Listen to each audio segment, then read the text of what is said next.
Hey folks, this is the other Barack coming to you live and direct from an undisclosed location. We have Douglas Murray here on Trigonometry talking about the issue with Muslims and anti-Semitism. It is a really important clip. Stick around for the whole thing. And as always, let's talk about it after.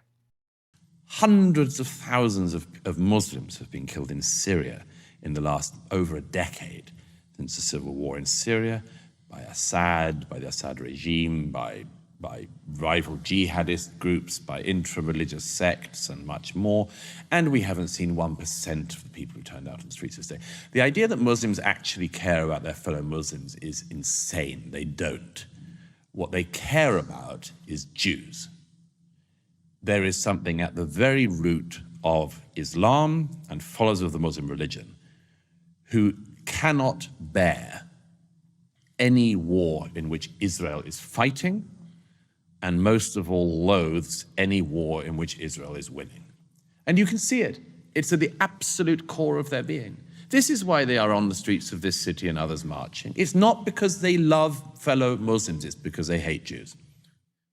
So you're saying there's something at the root of the religion. Well, let's tease that apart. What do you mean by that? Well, there's two particular things worth mentioning. One is, of course, that Muhammad, the founder of Islam, himself beheaded, massacred many, many Jews. Famously, there's one battle in particular, and the Banu Quraysh. It's a story you can find in the Quran and the Hadith. Of course, this is because the Jews would not accept the revelation of Muhammad, such as it was. And so they were seen within Islamic tradition as being one of the first people who turned down the opportunity to join Islam. And as a result, of course, Muhammad decapitated hundreds and hundreds of Jews. So that's not a good start. But there's a bigger thing, I think, within the Muslim world, which is worth mentioning, which the late Bernard Lewis pointed out on a number of occasions, which is the great problem within Islam when it comes to not just Judaism, but the wider non-Islamic world, is that the Muslim religion claims to be the last revelation from God to man, which, as we all know, is a very large claim to make. It says there have been previous revelations, but this is the last and final one. And what's more, God has given you a book, the Quran. And the Quran is the one book you need. The opening, here is the book wherein is no doubt, which is quite a bold claim as well, I'd say. But the claim at the foundation of Islam is, here is the book wherein is no doubt, and it's the only book you need. And it's the final word from God that man will ever have. Now, if you are the recipients of this book, the people who end up either converting or being forced to convert to Islam, and eventually the areas that Islam takes over by force, if you are somebody who's brought up in that tradition, you would think that being the recipient of the final revelation from God, you would be in a just tip-top situation. You know, you would imagine that, well, this is going very well. We've got the final revelation from God. What's not to like? What's not on our side? And then several things happen in the millennia since, which is, first of all, many, many Muslims realize that despite having the final revelation from God, things don't seem to be going very well. Until oil is discovered in certain parts of the Middle East, most people live in total destitution. The discoveries and enlightenments of Europe largely passed the Muslim world by. This shouldn't be exaggerated. Certain parts of the Muslim world, of course, give the Western world certain parts of what becomes the Western European tradition. So there were times of interplay. There were times of mutual learning. And now, of course, everyone looks back at them, or many people look back at those times with nostalgia. Nevertheless, in the main, the Muslim world cut itself off from the rest of the world and didn't care to learn from the rest of the world, didn't improve the economic conditions of its people, totally failed to create societies anything like as successful as, for instance, European societies. And therein a question arises, which is, if we are the recipients of the final revelation, why is everything so awful where we live? And then you have the additional thing, which is, and how come the Jews return or re-establish of course, many Jews are already living in the area that's now Israel, but already lived there, but many others come from other parts of the world, including from the Middle Eastern countries where they're chucked out by the governments in 48 and so on. The Muslim world sees this tiny, tiny bit of land, which, among other things, is the only bit of the Middle East that doesn't have any oil.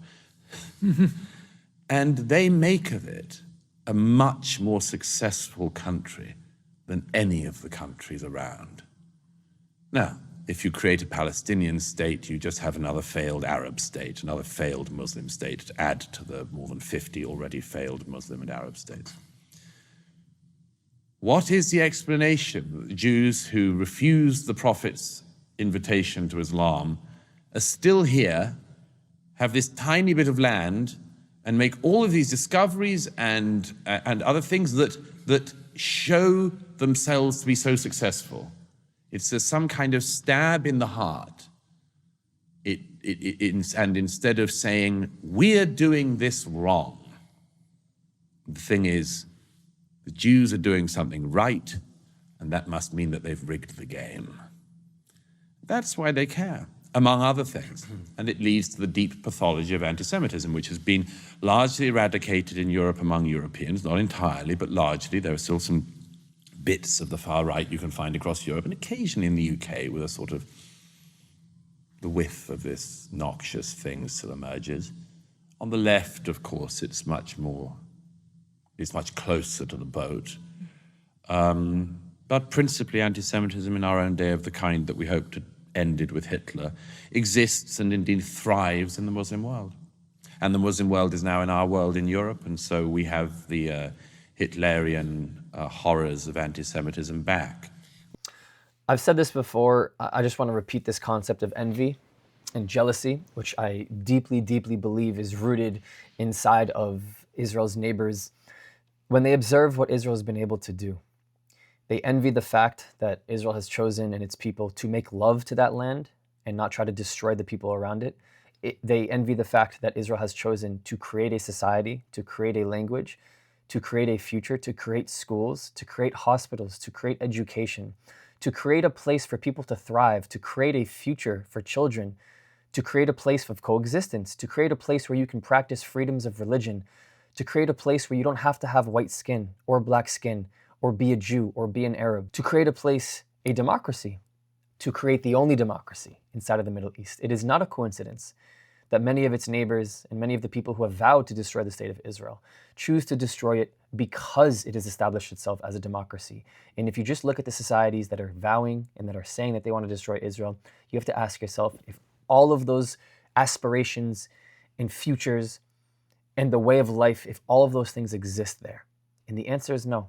And the reason the answer is no is because they don't want that thriving democracy. They don't want a place where you can have that selective choice of being able to pursue the thing you want to do and maybe not believe in the same religion as that place. That is the issue. Israel is the only democracy in the Middle East, and many people aren't going to have a good time hearing that. And you know what? You can disagree with it, but you can't disagree with it when you come and see it for yourself. And just like Douglas Murray put Dave Smith in check yesterday on Joe Rogan's podcast, depending on when this video goes out, it's April 11th. You cannot talk about somewhere in the world without going to visit that place. You have to go see it with your own eyes. You can't read up on it too much. You can't hear so many podcasts and watch so many videos. You have to go see it with your own eyes. Develop real, authoritative experience that you've witnessed with your own eyes, that you've seen, that you've sensed, that you've touched, that you've felt, that you've interacted, that you've been on the ground in the region.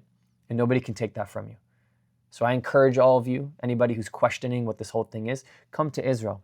And if you want to go to the Gaza Strip, or if you want to go to Beirut, or if you want to go to Yemen, and you can't, maybe you should ask yourself why. Have a good day. If you want to continue the conversation, you can support my work for free. Discord does not cost a thing. It is the best way to connect with me and others who are seeking the truth. The link is in the description. But if you want to take it one step further, my Patreon gives you access to the Israel you don't see, uncovering the untold stories of what mainstream media does not show you. The link is in the description, and it helps me to continue this work. Or if you're just looking to help this thing go, PayPal and Buy Me a Coffee is a really easy way to support me. This channel, this work does not happen without all of you. Thank you. I love you. I'll see you next time.